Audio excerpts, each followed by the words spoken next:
Ambassador Crixvel stood in the observation deck of the Galactic Council station, watching the human ship approach. His 4 arms trembled slightly, and his blue skin had turned a shade paler than normal. Behind him, his assistant Myrasol was reading from a data pad. "The human delegation is led by Ambassador Sarah Chen," Myrasol said. "She is 73 years old. Her grandmother, Ambassador Lin Chen, negotiated the original mining treaty with the Vorthan Collective in 2089. Her mother, Ambassador Wei Chen, handled the trade agreement with us in 2147. Crixvel made a low clicking sound with his throat. 3 generations of diplomats from the same family line. Yes, Ambassador, the humans call it a diplomatic dynasty. There are several such families among them. The Drexian ambassador turned away from the window. His people lived for nearly 400 years, but they had learned something troubling about humans over the past 2 centuries. Something that made every senior diplomat in the galaxy nervous when sitting across a negotiating table from them. Humans died quickly. Their lives were short candles that burned out in less than a century, but somehow, impossibly, they remembered everything. They kept every promise. They honored every agreement, not just for their own lifetimes, but across generations. "Tell me again about the Vorthan incident," Crixvel said quietly. Myrasol's scales rippled with discomfort. The Vorthan Collective made an agreement with Earth in 2089. They promised to share jump drive technology in exchange for mining rights to 3 asteroids in the Sol system. The agreement stated that the technology would be delivered within 50 years. And the Vorthans thought the humans would simply forget. Yes, Ambassador. The diplomat who made the original agreement died 14 years later.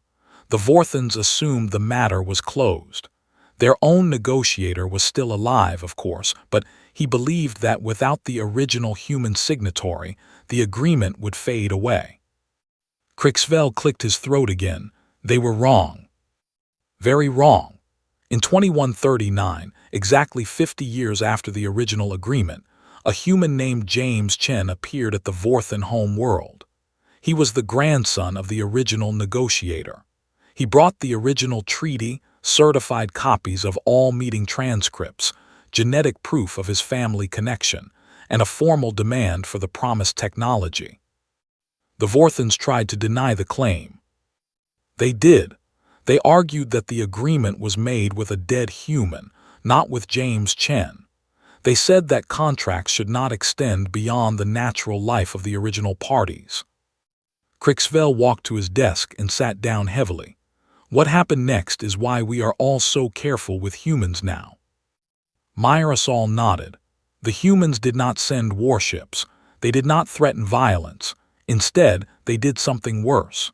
They released the full record of the negotiation to every species in the galaxy. They showed that the Vorthans had made a promise and broken it. They called it breach of faith. And every species saw what the Vorthans had done.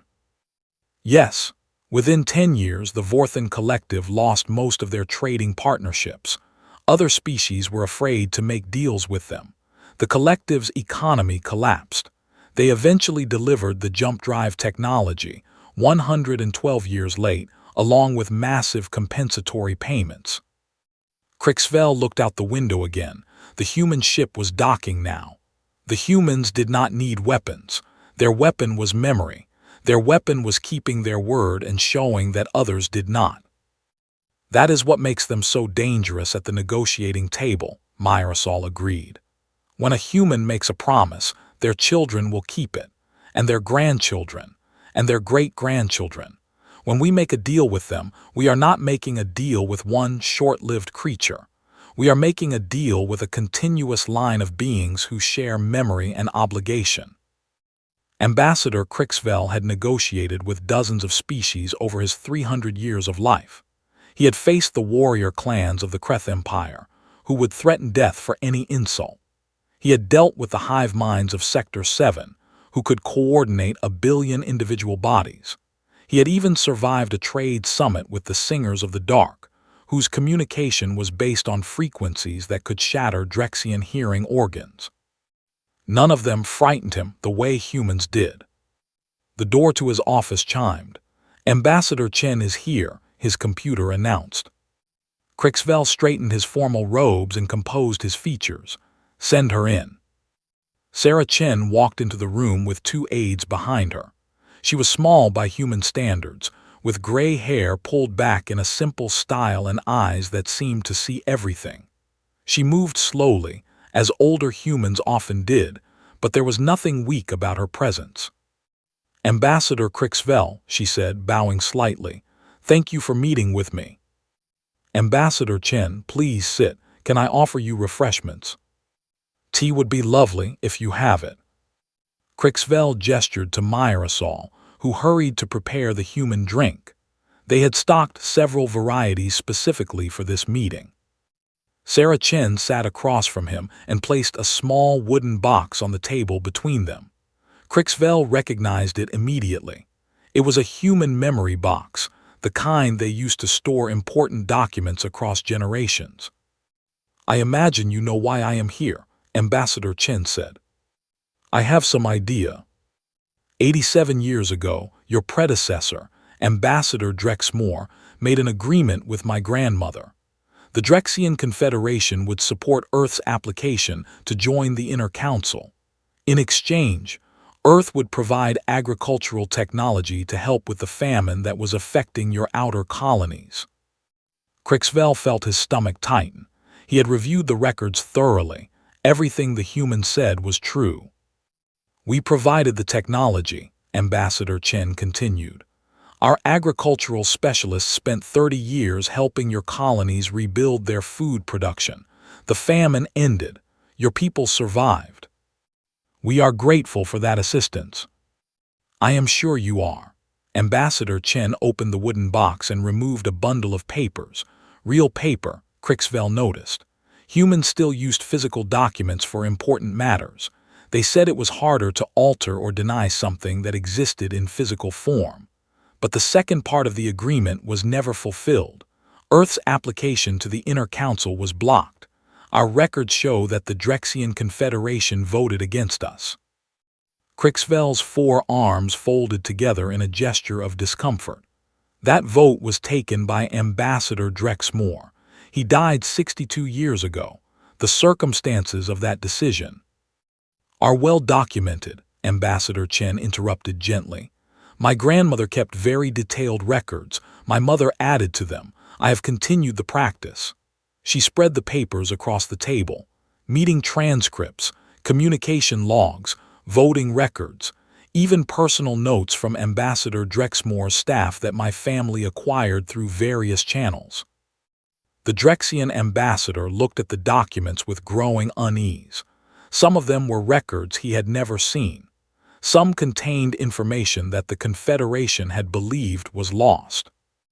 Ambassador Drexmore accepted a substantial payment from the Krelix Trade Union, Sarah Chen said calmly.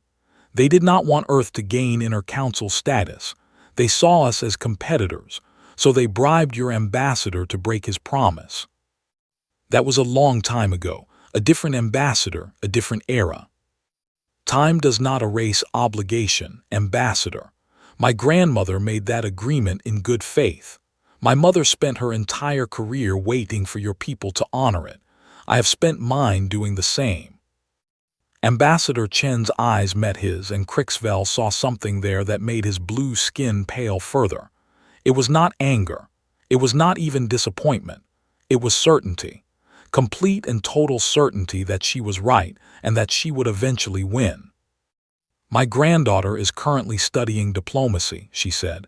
"She is 11 years old. If this matter is not resolved in my lifetime, she will continue it, and her children after her. We have kept these records for 87 years. We will keep them for 87 more if necessary, and 87 after that." Crixvel understood then why his people feared human negotiators. It was not their technology. It was not their military. It was their memory.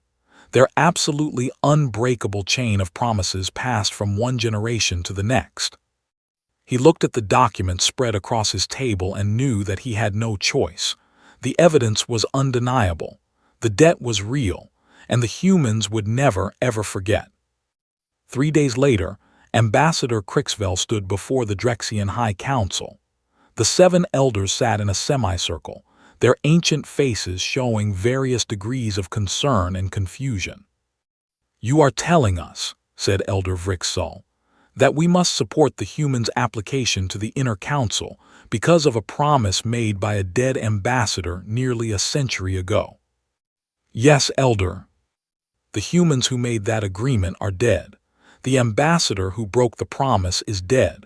Why should we be bound by the actions of ghosts?" Crixvel had prepared for this question. He pulled up a holographic display showing the economic records of the Vorthan Collective over the past 150 years. The graph showed a steady rise followed by a catastrophic collapse. "This is what happened to the Vorthans after they broke faith with the humans," he said. "They thought as you do now. They believed that human deaths erased human claims. They were wrong." Elder Vrixsal leaned forward. The Vorthans were weak. Their collapse was due to their own poor governance. Their collapse began when the humans revealed the broken treaty. Species across the galaxy stopped trading with them. They were marked as promise breakers, and no one would trust their word. Another elder, Drexnim, spoke up. "Surely the humans cannot damage us as they damaged the Vorthans. We are one of the founding species of the Galactic Council. Our position is secure." Crixvel changed the display. Now it showed a timeline of human diplomatic actions over the past 2 centuries. "The humans have been very patient," he said. "They have never threatened us directly.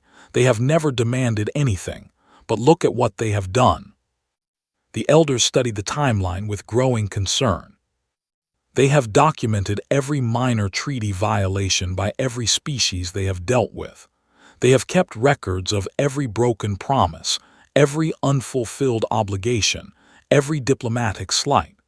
They have libraries dedicated to nothing but memory." "Why?" asked Elder Vrixsal.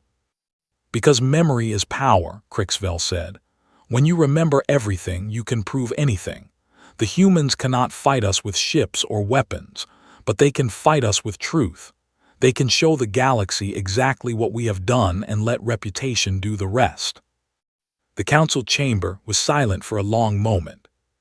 "There is something else," Crixvel continued. "The humans have a concept they call compound interest. It applies to more than just their financial systems." He pulled up another display showing the original agreement between Ambassador Drexmore and Lin Chen. The original promise was simple: support for Earth's Inner Council application in exchange for agricultural assistance. But the humans kept detailed records of what our broken promise cost them. They calculated the trade opportunities they missed, the alliances they could not form, the technology they could not access. They have added all of this to their claim. "They cannot expect us to pay for theoretical losses," Elder Drexnim protested. "They do not expect it, but they will remember it, and they will mention it. Every time they negotiate with any species in the galaxy, they will mention how the Drexians broke their word. They will show the records. They will demonstrate exactly how much suffering our broken promise caused them." Crixvel paused, letting his words sink in. "I have spent 3 days with Ambassador Chen. She is not angry, she is not bitter, she is simply patient. She told me that her grandmother always said the truth is patient. It can wait, and humans have learned to wait with it." Elder Vrixsal stirred uncomfortably. "What do you recommend, Ambassador?" "I recommend we honor the original agreement. We support Earth's application to the Inner Council. We issue a formal apology for the delay, and we make it very clear that the Drexian Confederation keeps its promises." "And if we do not?" Crixvel turned off the display. "Then we become the next Vorthans, perhaps not today, perhaps not in my lifetime, but the humans will remember. Their children will remember. Their grandchildren will remember. and eventually the galaxy will know us as the species that broke faith with humanity. The vote was unanimous. Ambassador Sarah Chen received the news in her quarters on the station. She read the official communication twice, then carefully placed it in the wooden memory box that had belonged to her grandmother. Her aide, a young man named Thomas, was watching her with barely contained excitement. "We won," he said. 87 years and we finally won." Sarah shook her head slowly. "We did not win, Thomas. We completed an obligation. There is a difference." "I don't understand." Sarah sat down heavily in her chair. Her bones ached, and she felt every one of her 73 years. When my grandmother made that deal with the Drexians, she believed they would keep their word. She was not trying to trap them. She was not setting up some long game. She simply made an honest agreement and expected it to be honored. She looked at the memory box with its decades of accumulated records. When they broke the promise, my grandmother was heartbroken. Not angry, heartbroken. She had trusted them and they betrayed that trust. Thomas sat down across from her. But she started keeping records. She built the case that we just used. Yes, because she knew that even if she could not see justice done, her descendants might. She did not want revenge, Thomas. She wanted balance. She wanted the truth to be known, whatever came of it. Sarah pulled out a small photograph from the box. It showed 3 women standing together, a young woman, a middle-aged woman, and an elderly woman. 3 generations of Chen diplomats. My mother spent 50 years continuing this work. She never saw it finished either. She passed it to me and told me the same thing her mother had told her. Be patient, be truthful, and trust that honesty wins in the end. Thomas was quiet for a moment. What happens now? Now we join the inner council. We gain access to technology and alliances that we have been denied for nearly a century. And we continue to keep our promises, just as we always have. She closed the memory box and locked it with a key that hung around her neck.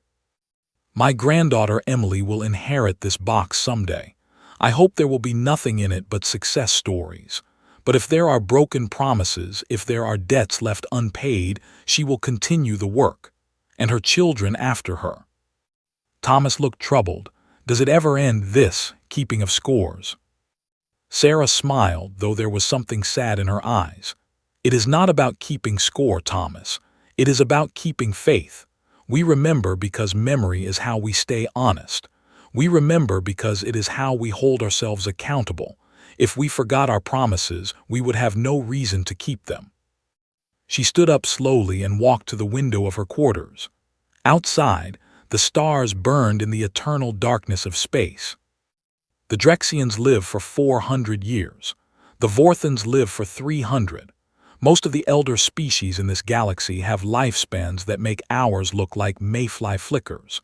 They look at us and see creatures who are born, live, and die in what feels like moments to them. They underestimate us. They did. They thought our short lives meant short memories. They thought our deaths ended our obligations. They did not understand that we are not individuals. We are a chain. Each link connects to the next. What I know, my daughter knows. What my daughter knows, her daughter will know. Sarah turned back to face her aide. That is why they fear us, Thomas. Not because we are strong, not because we are clever, because we are continuous. We are memory that never dies. The news of Earth's acceptance to the Inner Council spread across the galaxy within hours. On 100 worlds, diplomats and politicians reviewed their own records, searching for any forgotten promise to humanity that might come back to haunt them. On the Krellick's home world, the trade union that had bribed Ambassador Drexmore so many decades ago held an emergency session. Their records showed that the humans had never directly accused them of the bribery. But the records also showed that humans had mentioned the incident in trade negotiations 17 times over the past 60 years. Each mention had cost the Krellicks a small concession or advantage. The humans had never demanded justice. They had simply remembered, And in remembering, they had extracted a price so gradually that the Krelliks had barely noticed until now. On the Singer world of the Dark, the eldest of the species reviewed their interactions with humanity. They found 3 minor violations of cultural exchange agreements, all more than a century old. The Singer immediately dispatched an envoy to Earth with elaborate apologies and gifts. They did not want to discover what humans remembered about them. And in the great archive halls of the Galactic Council, researchers began a project that had never been attempted before. They started cataloging human memory practices, trying to understand how such a short-lived species maintained such perfect institutional recall. What they found amazed and terrified them. Humans kept everything: paper documents, digital records, oral histories, physical artifacts. They created redundant systems so that information could never be completely lost. They built institutions specifically dedicated to memory: archives, museums, libraries, historical societies. They trained specialists called archivists and historians whose entire purpose was to maintain the chain of knowledge. But the most remarkable discovery was the human family system. Most galactic species relied on individual memory. Each being remembered their own experiences, and when they died, those memories died with them. Some species had biological memory transfer, allowing knowledge to pass directly to offspring. Others had hive mind connections that preserved knowledge across the collective. Humans had none of these advantages. They could not share memory biologically. They had no telepathic connections. Each human was born knowing nothing and died taking their experiences with them. And yet they had built a system more effective than any natural memory mechanism in the known galaxy. They did it through teaching, through storytelling, through physical records, through families that passed knowledge like inheritance. The researchers found examples of human families that had maintained continuous records for over 500 years. They found organizations that had preserved documents for more than 1,000 years. They found oral traditions that stretched back into prehistoric times. The humans did not just remember. They worshipped memory. They built their entire civilization around the principle that the past must never be forgotten, because the past was the only guide to the future. The lead researcher, a Drexian named Vrixtel, presented his findings to the council with visible unease. "The humans have a saying," he told the assembled delegates. "Those who cannot remember the past are condemned to repeat it. This is not just a philosophical statement for them. It is a survival strategy. They believe that forgetting is a form of death." "Then they must be in constant conflict," one delegate observed. "Surely they remember every wrong done to them throughout their history." Vrixtel consulted his notes. "They do, and they frequently fight among themselves because of historical grievances. But they have also developed practices for healing old wounds. They have concepts like reconciliation, forgiveness, and restorative justice. These allow them to remember past wrongs while choosing not to seek revenge for them." "How do they decide when to forgive and when to pursue a debt?" another delegate asked. "That is the part we do not fully understand," Vrixtel admitted. "It seems to depend on whether the offending party acknowledges the wrong and makes genuine efforts to address it. Humans are willing to forgive almost anything if the other party admits fault and attempts repair. But if the offending party denies or minimizes the wrong, humans become implacable." "Like the Vorthans." "Exactly like the Vorthans. The collective denied any obligation to honor their agreement. They claimed that human deaths ended human claims, so the humans pursued the matter for over a century until justice was done." "And the Drexians?" "The Drexians chose to acknowledge the debt and honor the original agreement. My understanding is that the humans now consider the matter closed." Ambassador Chen reportedly said that she looked forward to a positive relationship with the Drexian Confederation going forward. The council chamber buzzed with conversation.